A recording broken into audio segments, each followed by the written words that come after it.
नमस्कार, हमारे कार्यक्रम खास खबर में आपका बहुत बहुत स्वागत है। मैं हूं आपके साथ दीपिका ओझा। केंद्र में पीएम मोदी के नेतृत्व में एनडीए सरकार के 9 साल पूरे हो गए हैं। वहीं मनोहर सरकार ने भी 9 साल पूरे कर लिए हैं, जिसे लेकर अब एक अभियान भी चलाया जा रहा है, जिसके जरिए सरकार के 9 साल की उपलब्धियों को घर घर जाकर जन जन तक पहुंचाया जाएगा। प्रदेश अध्यक्ष ओम प्रकाश धनखड़ की ओर से बयान सामने आया है, जिसमें उन्होंने कहा है कि पीएम नरेंद्र मोदी के नेतृत्व में केंद्र सरकार के 9 साल भारतीय संस्कृति, भारतीयता से जुड़े हुए हैं। लोगों के लिए और भारत की माटी की सुगंध जुड़े लोगों के लिए स्वर्णिम काल है। उधर सरकार के 9 साल पूरे होने पर विपक्ष पूरी तरह से हमलावर नजर आया। प्रमुख विपक्षी दल कांग्रेस ने सरकार से 9 सवालों के जवाब मांगे हैं, जिसमें कई मुद्दे शामिल हैं। अब ऐसे में आज खास खबर में इन 9 सालों पर मंथन करेंगे। तो सरकार के 9 साल पूरे हो गए हैं, जहां एक तरफ सरकार की तरफ से इन 9 सालों की उपलब्धियां जन जन तक पहुंचाई जा रही है, पूरे प्रयास किए गए, कल्याणकारी योजनाएं लागू की गई, तो वहीं दूसरी तरफ विपक्ष पूरी तरह से हमलावर नजर आ रहा है। प्रमुख विपक्षी दल कांग्रेस की तरफ से 9 सवाल दागे गए हैं। वहीं भारतीय जनता पार्टी की तरफ से एक अभियान चलाया जाएगा, जिसमें जन जन तक सरकार के किए गए कामों को पहुंचाया जाएगा। ऐसे में आज इसी पर हम चर्चा करेंगे, जहां पर जो 9 साल बीते हैं उसमें जो वादे किए गए थे उस पर मंथन करेंगे। साथ ही साथ आपको बता दें कि हरियाणा सरकार को भी 9 साल पूरे हो गए हैं। 2014 से लगातार सत्ता में है, चाहे केंद्र की बात करें या फिर हरियाणा प्रदेश की बात करें, और अपनी जन कल्याणकारी योजनाओं के तहत 9 सालों का कार्यकाल पूरा हुआ है और इसी पर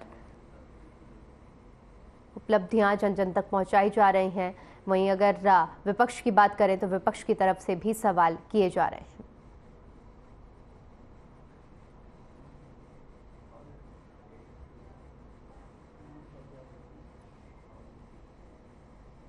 वहीं इसी मुद्दे पर चर्चा करने के लिए हमारे साथ मेहमानों का एक खास पैनल जुड़ा हुआ है, जिनसे मैं आपका परिचय करा देती हूं। बीजेपी प्रवक्ता अनिल गोयल हमारे साथ जुड़े हुए हैं, कांग्रेस प्रवक्ता टीना कर्मवीर जुड़ी हुई हैं और आम आदमी प्रवक्ता राकेश भडाना जुड़े हुए हैं। आप तीनों ही मेहमानों का बहुत बहुत स्वागत है। चर्चा की शुरुआत अनिल जी मैं आपसे करना चाहूंगी। जिस तरह से सरकार के 9 साल पूरे हो गए हैं, किस तरह से देखते हैं आप इन उपलब्धियों को? सरकार के 9 साल सफलतापूर्वक पूरे हुए हैं। सरकार ने इन 9 सालों पर हर व्यक्ति तक पहुंच बनाई है, हर व्यक्ति तक उसका पूरा लाभ मिले, गरीब से गरीब व्यक्ति को इसका पूरा लाभ मिले, इस बात की चिंता करते हुए सरकार ने निश्चित तौर पर इन 9 सालों के अंदर जो काम किए हैं वो आज तक कभी भी नहीं करे, और उसके अंदर हर व्यक्ति पर सरकार की पहुंच बनी है। चाहे वो कोरोना काल के अंदर टीकाकरण का मामला हो, चाहे गरीबों को भोजन राशन बांटने का मामला हो, कोई भी मामला, चाहे जनधन खाते खोलने का मामला हो, या जैसे पहले कहते थे कि 1 रुपया हम ऊपर से बेचते हैं 15 पैसे नीचे तक जाते हैं, अब हम कहते हैं 1 रुपया हम बेचते हैं 1 रुपया ही नीचे जाता है। चाहे वो मामला हो, चाहे किसानों की आय बढ़ने का मामला हो, चाहे एमएसपी का मामला हो, चाहे विद्यार्थियों का मामला हो, चाहे देश की तरक्की का मामला हो, चाहे पूरे विश्व के अंदर भारत का गौरव बढ़ा है ये मामला हो, चाहे भारत की अर्थव्यवस्था बढ़ी है ये मामला हो, हर मामले में कोई भी क्षेत्र ऐसा नहीं छूटा जहां पर सरकार ने काम नहीं किया हो और सरकार आगे ना बढ़ी हो। पहले हम रक्षा सामग्री टोटल आयात करते थे, आज हम रक्षा सामग्री आयात के साथ साथ निर्यात भी कर रहे हैं। रक्षा क्षेत्र का मामला हो, मोबाइल क्षेत्र का मामला हो, कुछ भी क्षेत्र का मामला हो, हर क्षेत्र में हमने पूरे विश्व में अपना लोहा मनवाया है और आज पूरे विश्व की निगाहें भारत की तरफ हैं।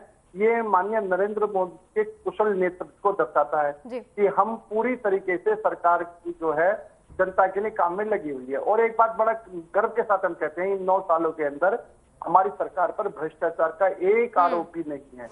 इन 9 सालों के अंदर दंगे, कर्फ्यू, जो पहले 2014 से पहले हिंदुस्तान दंगे और कर्फ्यू के नाम से जाना जाता था, आज इन 9 सालों के अंदर वो चीज भूल गए हैं। पहले क्या होता था कि काफी कोई अनजानी चीज पर हाथ मत लगाओ, बम हो सकता है, आज कहीं ये चीज चर्चा में नहीं है। आप चाहे अगर हम ये देखेंगे नक्सलवाद, आतंकवाद, ये हर चीज पर कंट्रोल करा है। और सबसे बड़ी बात है, चाहे राम मंदिर का मामला हो, चाहे धारा 370 का मामला हो, आज हम पाकिस्तान से कहते हैं कश्मीर अनिल जी, उपलब्धियां एक तरफ है, माना कि उपलब्धियां भी हैं, लेकिन अगर कहीं ना कहीं कमियों की बात की जाए, क्या कमियां रह गई हैं कि खिलाड़ी आज सड़कों पर हैं? बीते दिन भी आपने देखने को हमें मिला है, प्रदर्शन किया गया, उन पर किस तरह के सुलूक किया गया है, तो इस पर क्या कुछ कहना चाहेंगे आप? तो हम खिलाड़ियों का सम्मान करते हैं, लेकिन खिलाड़ियों को भी खिलाड़ियों का सम्मान करना।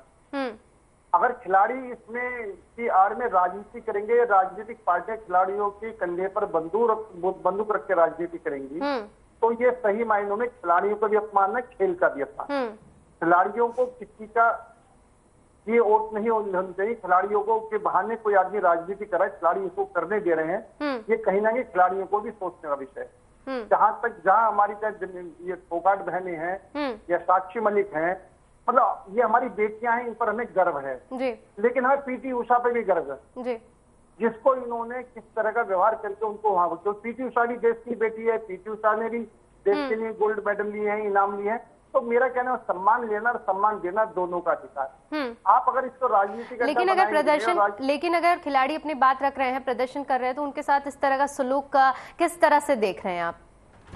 नहीं, मैं दीपिका जी एक बात बताएं, जब इससे पहले खिलाड़ी धरने पर बैठे थे, पूरी सरकार हमारे उनके साथ खड़ी थी, रात भर सभी मंत्री इनके साथ बैठे थे, इनकी सारी बातें मानी गई थी और बात मानने के बाद में सारी कमेटी बनाई गई थी। अब अगर ये राजनीति का शिकार होकर के बैठेंगे तो ये राजनीति के रूप में देखे जाएंगे।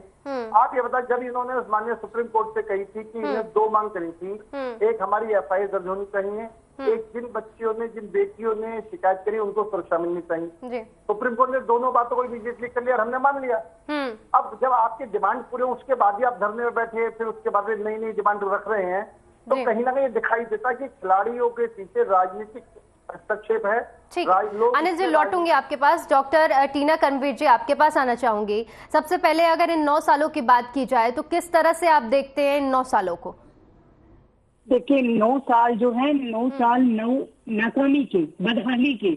आप देखिए कि मैं सबसे पहले तो मैं आपको बधाई देना चाहती हूँ कि क्योंकि मैं लगातार मेन स्ट्रीम में डिबेट कर रही हूँ, लेकिन जानबूझकर हरियाणा की बेटी, जिसे कहें कि है तो देश की बेटियां, लेकिन ये इनका संबंध कहाँ से, हरियाणा का, और आपकी पत्रकारिता, क्योंकि हम क्यों कह रहे हैं मीडिया को, मीडिया जो है चौथा स्तंभ है। एटलीस्ट आपने उस विषय पर बात की, इसलिए मैं आपको बधाई देती हूँ। आप खुद एक महिला है और आपने इस पर सवाल पूछा, आप बधाई के पात्र है, क्योंकि लगातार जब भी कल से आज तक सिर्फ संसद के बारे में दिखाया जा रहा है, मोदी जी, क्योंकि टैक्स पेयर का पैसा जिस तरीके से ब्रांड मोदी और मोदी मैजिक करने में दिखाया गया था, ये अपने आप में बड़ी बात है कि उस मुद्दे पर आपने बात की। क्योंकि इन 9 सालों के अंदर आप देखेंगे कि जिस तरीके से बेटी बचाओ बेटी पढ़ाओ, न जाने कितने नारे दिए गए, स्लोगन दिए गए, लेकिन कल एक ऐसा मंजर हमने देखा कि जहां पर कुछ ही किलोमीटर दूर पर पार्लियामेंट का उद्घाटन हो रहा था, वो भी देश के प्राइम मिनिस्टर से, जहां राष्ट्रपति उपराष्ट्रपति को नहीं बुलाया गया, राष्ट्रपति को नहीं बुलाया गया, अपमान किया एक महिला का। वहीं से दूसरी तरफ जंतर मंतर पर जिस तरीके से देश की खिलाड़ी, और जो कि जिनका संबंध हरियाणा से, और हरियाणा की जानी मानी खिलाड़ियां हैं वो, और उनको घसीटा गया और ये 9 साल के अंदर ही आता है। और दूसरा मैं इनको बताना चाहती हूँ, 2022 सर चला गया है। इन्होंने क्या कहा था अपने वादे में, मैनिफेस्टो में, कि 2022 तक हम किसानों की आय दुगनी कर देंगे, वो नहीं कर पाए। GST आप देखिए कि किस तरीके गब्बर टैक्स जिसे कहें वो लगा दिया गया। डिमोनेटाइजेशन, इस सरकार की सबसे बड़ी बदहाली ये है कि इन्होंने जो 2016 में जो अपना नोट चलाया था 2000 का, वही वापस लेना पड़ा। तो अभी हमें डर भी लग रहा है कि जो संसद आपने बनाई है वो कैसी होगी, क्योंकि आप ये देखिए कि उज्जैन के अंदर ये कह रहे हैं भ्रष्टाचार नहीं है। सर, आप शायद न्यूज़पेपर नहीं पढ़ते हैं, आप देखिए, आप शायद खबरों पर सतर्क नहीं रहते हैं। आपने जो उज्जैन में जो महामानव ने उद्घाटन किया था, वो शिव आंधी से वो टूट गई है, सारी मूर्तियां खंडित हो गई है। कौन जवाब देगा? 700 करोड़ रुपए टैक्स पेयर का पैसा इस सरकार ने जिस तरीके से लगाया है एडवर्टाइजमेंट पर, और जिस तरीके से खर्च किया है सिर्फ अपने नेताओं को जेब भरने में, और अपने नेताओं के काम कराने में, इसके अलावा कुछ नहीं किया। आप महंगाई, आप सोचिए कि 400 का सिलेंडर आता था 2014 में, आज 2023 में वो 1200 में मिल रहा है। तो इन्होंने अच्छा क्या किया है? इन्होंने तो सिर्फ जनता की जेबें लूटी है, जेबें काटी है। और फिर कितने, राकेश जी, टीना जी लौटूंगी आपके पास। राकेश जी, आपके पास आना चाहूंगी। ये वो 9 साल हैं जिसमें आपकी पार्टी अस्तित्व में आई है, तो आप किस तरह से देखते हैं इन 9 सालों को? मैं तो इन 9 सालों को 9 उपलब्धियां बता रहे हैं। मैं तो कहता हूँ इनकी तो बहुत सारी उपलब्धियां है, हजारों उपलब्धियां है, ऐसी ऐसी उपलब्धियां जिन पे हम अगर मंथन करें तो बहुत लंबा समय लग जाएगा। पहली उपलब्धि है कि भ्रष्टाचार चरम पे है। दूसरी उपलब्धि ये है कि महिलाओं को जो कहते थे बेटी पढ़ाओ की बातें करते थे, आज बेटियों को सरेआम लाठियों से मारा जा रहा है। पिछले 2 महीने से बारिश हो रही है, गर्मी पड़ रही है, परंतु बेटियों की तरफ ध्यान नहीं दिया जा रहा। अगर हम हरियाणा की बात करें, देश की बात ना करके हम हरियाणा की बात करें, तो हरियाणा में घोटालों में हरियाणा नंबर 1 है, भ्रष्टाचार में नंबर 1 है। अगर हम आज हरियाणा में बेरोजगारी की बात करें तो हरियाणा नंबर 1 है। आज ऐसे हालात हो गए कि हरियाणा के मुख्यमंत्री को लोग गांव में घुसने नहीं दे रहे। आज हरियाणा के जो खुद के उनके अपने मंत्री है वो ये कहते हैं कि अगर आज चुनाव हो जाए तो भारतीय जनता पार्टी की एक भी सीट नहीं आएगी। तो मैं कह रहा हूँ 9 उपलब्धि का, इनकी तो हजारों उपलब्धियां। ये युवाओं को नौकरी देने की बात करते थे, आज अगर आप हरियाणा का आंकड़ा उठाएं तो 70% युवा जो है वो बेरोजगार है। 30% अगर आज हम अगर क्राइम की बात करें तो हरियाणा आज नंबर 1 है। तो मैं कह रहा हूँ 9 उपलब्धियां क्या, इनकी तो उपलब्धियां हैं। अगर आज आप हरियाणा में विकास की बात करें तो सड़कें है नहीं, गड्ढों पे गाड़ियां चलती हैं। अगर आज हम किसानों की बात करें तो हरियाणा में कौन ऐसा है, चाहे किसान हो, चाहे युवा हो, चाहे कर्मचारी हो, सबके ऊपर तो इन्होंने लाठियां बरसाई। सबके ऊपर इन पिछले 9 वर्षों में कौन ऐसा संघ का हो, चाहे कोई भी लोग हो जो सड़कों पे नहीं आए हैं। तो मैं तो कहता हूँ इनकी तो उपलब्धियां हैं। इन्हें गिनाने की 9 का ये तो 18, 20, 22, 25 उपलब्धियां गिनवा सकती है।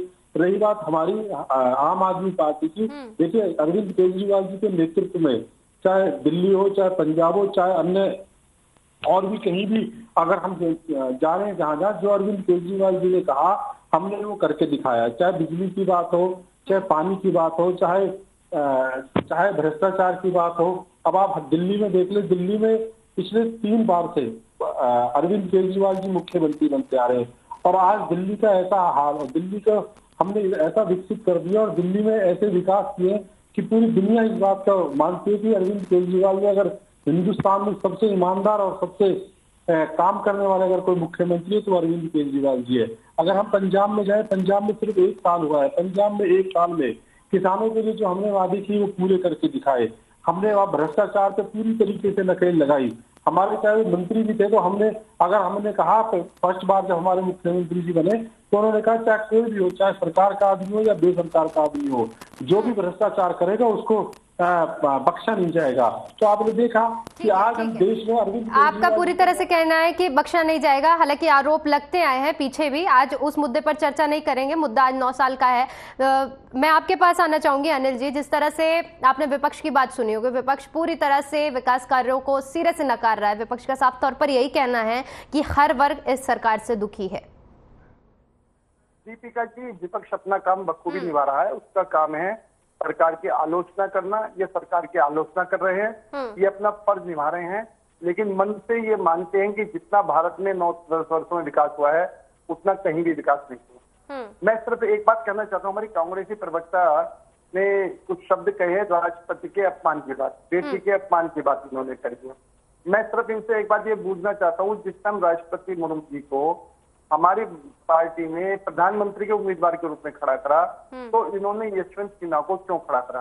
अगर बेटी का, आदिवासियों का, महिलाओं का सम्मान करने वाली बात थी तो उनको निर्विरोध बनने दे सकते थे। इसे इन्होंने निर्विरोध बनने नहीं दिया तो ये साफ स्पष्ट जाहिर होता है कि सिर्फ विरोध करने के लिए विरोध कर रहे हैं, जनता को भड़काने के लिए विरोध कर रहे हैं, जनता को बहकाने के लिए विरोध कर रहे हैं। इनके पास कोई लॉजिक नहीं। इसी तरीके से मेरे आम आदमी पार्टी के प्रवक्ता ने बड़ी आराम से कहा कि बेटी के विषय में जब इन्होंने कहा है, दलितों के विषय में कहा है, राष्ट्रपति के विषय में कहा, तो मैं इनसे भी पूछना चाहता हूं कि इन्होंने जो राज्यसभा के अंदर नॉमिनेट मेंबर होते हैं, पार्टी अपनी तरफ से बनाती, किस महिला को, किस आदिवासी को, किस दलित को राज्यसभा का सांसद बनाया? कथनी और करनी में बहुत अंतर है। आप आरोप 500 लगा सकते हैं, आपके आरोप सिर मारते हैं, लेकिन कुछ करके दिखाएं तो हमको इनकी बातों में दम दिखाई देगा। दूसरी बात, अभी भाई ने कही पानी और बिजली की, दिल्ली की बात कही। जिस टाइम केजरीवाल ने पहला चुनाव लड़ा था तो उसने भ्रष्टाचार के खिलाफ चुनाव लड़ा था। और उस शीला दीक्षित के खिलाफ दुष्प्रचार करके लड़ा था। लेकिन उसके बाद में उसी भ्रष्टाचारी सरकार से हाथ मिला करके इन्होंने सरकार बनाई थी। ये इनका भ्रष्टाचार का चेहरा है। इन्होंने कहा था दिल्ली के अंदर पानी माफ बिजली हाफ। पानी माफ के ऊपर यह है कि पानी मिलता नहीं है, लोग गोलियां चलती हैं, लोग आत्महत्या करते हैं, पानी की ब्लैक मार्केटिंग हो रही है, लोग पानी पे एक एक बूंद पानी के लिए तरसते हैं। ये दिल्ली की जनता ने देख रही है। और बिजली माफ की जो बात इन्होंने जो करी थी कि बिजली हाफ, कहीं भी बिजली हाफ नहीं है, सबके पूरे रेट है। हाँ, कुछ लोगों को जरूर 200 यूनिट तक की सब्सिडी करके माफ करने की इन्होंने ढोंग रचा हुआ है, लेकिन बाकी सब में बिजली की इतनी दरें बढ़ गई कि लोग बिजली का बिल देते हुए परेशान। ये कहते थे कि हम कूड़े के पहाड़ हटा देंगे। आज दिल्ली की नालियां तक साफ नहीं है, सड़कों का गंदा पानी सड़कों पर पड़ा हुआ है। आज पंजाब के अंदर आतंकवाद अपना सिर उठा रहा है। पंजाब के अंदर पुलिस थानों के अंदर उमेश पाल जैसे लोग, सॉरी जो आतंकवादी हैं, नाम भूल गया, वो थाने में जाकर के एसएचओ को मतलब सरेआम मनमानी करवाते हैं। ये पंजाब सरकार का मॉडल है। ये पंजाब सरकार जो आतंकवाद ठीक है। अनिल जी, लौटूंगे आपके पास। टीना जी, आपके पास आना चाहूंगे। जिस तरह से अभी आपने सुनी होगी अनिल जी की बात, उन्होंने साफ तौर पर कहा है कि आरोप लगातार लगाए जा रहे हैं हमारी तरफ से। तो जब राष्ट्रपति के लिए नामांकन किया गया था तब निर्विरोध जीत होनी चाहिए, हालांकि उसका भी विरोध किया गया। देखिए, हम राजनीतिक पार्टी हैं, इनको ये बात समझ में शायद नहीं आ रही है क्योंकि इतने अहंकार में डूब चुके हैं। इनको ये नहीं पता कि राजनीतिक पार्टियां जो है वो चुनाव लड़ती हैं, खड़े करती हैं अपने कैंडिडेट। इसका मतलब ये थोड़ी है। सवाल की बात कर रहे हैं, महिला सम्मान की बात की जा रही है, महिला सम्मान की बात की जा रही है, तो अगर एक दलित महिला खड़ी की गई है तो आपकी तरफ से भी कुछ ऐसा होना चाहिए।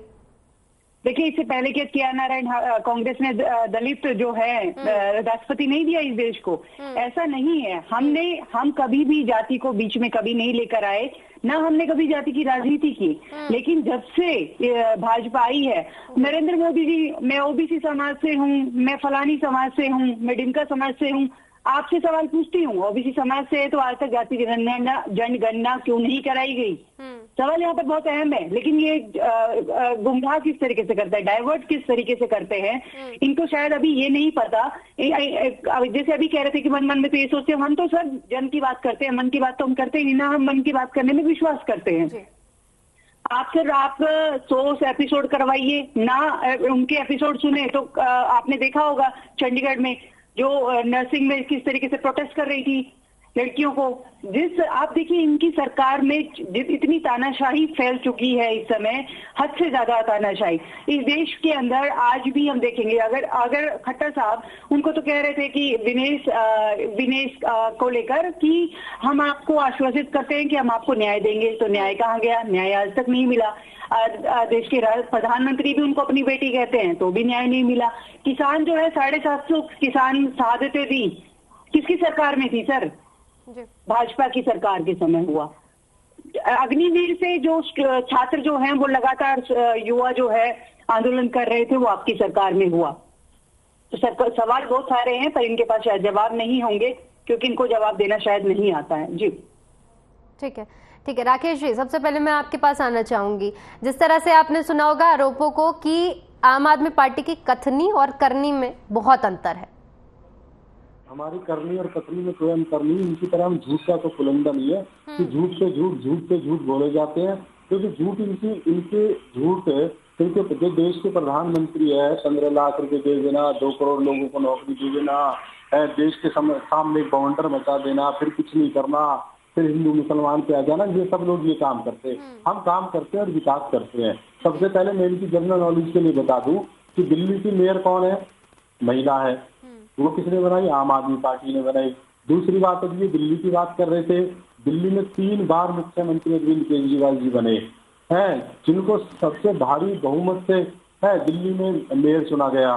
दूसरी बात, आपने नगर निगम चुनाव के अरविंद केजरीवाल जी से डर के आपने 1 साल नगर निगम को लेट किया और आपने सारे मुख्यमंत्री दिल्ली में उतार दिए, सारे मंत्री दिल्ली में उतार दिए, स्वयं गृह मंत्री दिल्ली में उतर गए, फिर भी आधे मुंह नगर निगम के चुनाव में गिरे। परंतु आज इस तरीके से आपके हालात है क्योंकि आपको तो आपकी पाठशाला में सिखाई सिर्फ एक बात का जाता है कि आपको झूठ बोलना, इतने ज्यादा झूठ बोलने के आगे वाले को आपके सच को भी झूठ साबित कर देना। परंतु मैं आपको एक और बेटियों की अगर आप बात करते हो तो हरियाणा में संदीप सिंह आपके मंत्री है, अब तक उन्हें नहीं हटाया गया। उन्होंने हमारी एक बहन की उनके साथ अत्याचार किया, उसके लिए आपको मुख्यमंत्री कहते हैं कि नहीं ऐसा कुछ नहीं हुआ। आप बेटी बचाओ बेटी पढ़ाओ की बात ना करें तो ज्यादा अच्छा है। आप हरियाणा में उसकी अभी थोड़ी दिन पहले मैं आपसे सुन रहा था, आप कह रहे थे एक भी घोटाला नहीं हुआ। फरीदाबाद में 200 करोड़ रुपए का घोटाला हुआ। आपने उसमें केस की रिपोर्ट आई, उन्होंने आपके मंत्री और एमएलए के नाम उजागर करने लिए आपने वो फाइल दबा दी। आप तो भ्रष्टाचार की जंगी है। पिछले 9 सालों में जितना हरियाणा में भ्रष्टाचार हुआ, जितना अफसरों ने हरियाणा को लूटा है, इतना तो किसी ने भी नहीं लूटा।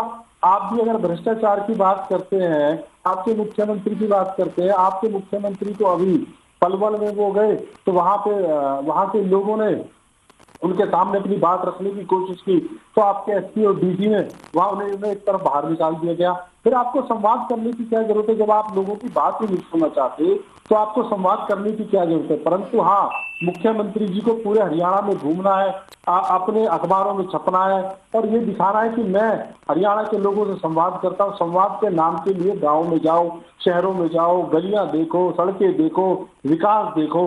आप आने वाला जो समय है वो आम आदमी पार्टी का है, ये आप सब लोग जान चुके हैं, क्योंकि हरियाणा में जिस तरीके से आम आदमी पार्टी मुद्दों की आवाज उठा रही है। फाइनल कमेंट 30 सेकंड का समय आपके पास। मुझे बोलना है। जी जी जी जी अनिल जी। दीपिका जी, मैं इस तरफ एक बात कहना चाहता हूँ कि ये इन्होंने जो तानाशाही की बात करी है, 1975 को देश भूला नहीं है। हाई कोर्ट के आदेश को पलट करके लोग आपातकाल लागू करा है, वो कांग्रेस ने करा है, लोग भूले नहीं है। इसी तरीके से ये जो झूठ की बात कहते हैं कि आप सुन ले प्लीज सुन लें। दूसरी जो झूठ की बात कहते हैं, इस झूठ के ऊपर इनका मुख्यमंत्री बच्चों की कसम खाता है, इनका मुख्यमंत्री दिल्ली से बाहर नहीं जाऊंगा इस बात की कसम खाता है, इनका मुख्यमंत्री लोकपाल की बात कहता है, इनका मुख्यमंत्री अन्ना हजारे के आंदोलन में शामिल होकर चुनाव न लड़ने की बात कहता है, इनका मुख्यमंत्री 4 कमरों में रहने की बात करता है, जो आलीशान महल उन्होंने बंगला बनाया तो 171 करोड़ रुपए खर्च करके, और इनका मुख्यमंत्री भ्रष्टाचार की बात करते हैं। या तो इन्होंने कांग्रेस में जो भ्रष्टाचार के आरोप लगाए थे शीला दीक्षित पर, वो गलत कहे, और अगर वो सही थे तो उनके साथ सरकार बनाई है। इसका मतलब भ्रष्टाचारी के साथ मिलकर के सरकार आप बना रहे हैं, भ्रष्टाचार आप कर रहे हैं और जनता को गुमराह आप कर रहे हैं। ठीक है, जनता टीना जी फाइनल कमेंट 30 सेकंड का समय। मजदूरों पर खर्च किया जाता, अगर उन गरीब परिवारों को दिया जाता तो ज्यादा अच्छा होता। मुआवजा देने के नाम पे क्यों भाग रही है? अडानी को क्यों देती है पैसा? इस पर भी 2 शब्द बोल देते तो अच्छा रहता। अडानी किसी और दिन इस मुद्दे पर हम इस मुद्दे को उठाएंगे और चर्चा करेंगे। राकेश जी फाइनल कमेंट आपका।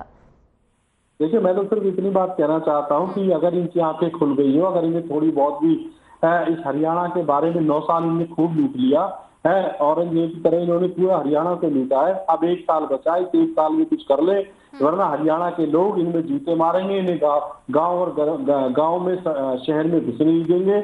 मैं तो सिर्फ इन्हें एक सलाह देना चाहता हूं कि आने वाला समय आम आदमी पार्टी का है और आने वाले समय में जो थोड़ा बहुत इन्हें सीखना है हमसे सीख ले, दिल्ली से सीख ले और पंजाब से सीख ले और ईमानदारी से हरियाणा में काम करें। ठीक है, समय का अभाव है इसलिए मुझे चर्चा को यहीं समाप्त करना पड़ेगा। आप सभी मेहमानों को बहुत बहुत शुक्रिया हमारे साथ जुड़ने के लिए और अपना कीमती समय हमें देने के लिए। तो जिस तरह से सरकार के 9 साल पूरे हुए हैं तो उसमें सरकार की तरफ से जो उपलब्धियां हैं उन्हें जन जन तक पहुंचाया जा रहा है, वहीं विपक्ष पूरी तरह से हमलावर नजर आ रहा है और कई तरह के सवाल भी दागे जा रहे हैं। और खास खबर में आज हमने इसी मुद्दे को उठाने की कोशिश की और ये जानने की कोशिश की कि आखिर इन 9 सालों में कितने वादे पूरे हुए हैं और अब तक कितने अधूरे हैं। फिलहाल आज के इस खास कार्यक्रम में इतना ही। मुझे दीजिए इजाजत। नमस्कार।